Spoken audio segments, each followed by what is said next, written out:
Now, Ekapa Mining employees and former employees laid off last year are concerned that the mine has no money to pay them what's due to them.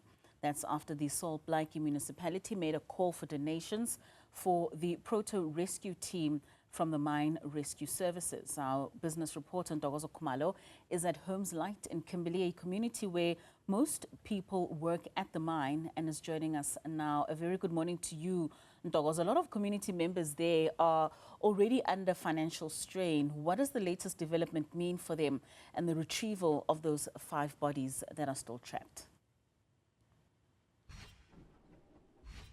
Good morning, Katlego. Well, as you just said, it's that little bit of hope that they would receive some of their packages and salaries owed to them now really diminishing. They're saying that if even the rescue team that is meant to retrieve these 5 workers from the mine are needing assistance to just be able to do their work, then really it speaks to the dire situation or dire financial situation that Ekapa Mining is. We do know that it has quite a high debt when it comes to that. It has been under financial distress for some time. But from the 3rd to the 5th of March, there is a diamond sale in Dubai where 5 precious stones, including a rare pink diamond, will be sold or auctioned in Dubai. But to get an understanding of that impact, I am with someone who's worked with the Ekapa and still waiting, I understand, 300,000 Rand or more owed to you by the company. Dinah Mages, thank you so much for talking to us. Help us understand the situation at Ekapa Mine as a worker there. I understand, as I said, a lot of money that is still owed to you and other people. Do you still have hope that you'll get some of your money? Yes, I still have hope, ma'am, so that I'll get my money. Because I started working at the mine in 2008.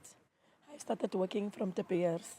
And then in 2016, they sold us to Petra Diamonds. From Petra Diamonds, and then Ekapa Mine came in. So when Ekapa Mine started to come in, it's where we started having problems with the company, because they started to take our money, saying that they are banking our money, and they never paid us back. So at 2021, they chased me away because of just I've joined AMCU. If I didn't join AMCU, maybe I was going to work at the company.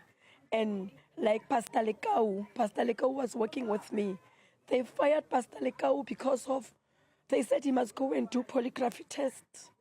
And Pastor Lekau refused to do the polygraphy test. And they chased him away.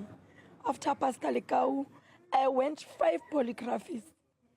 I did polygraphy after polygraphy, polygraphy after polygraphy. And after, they chased me away.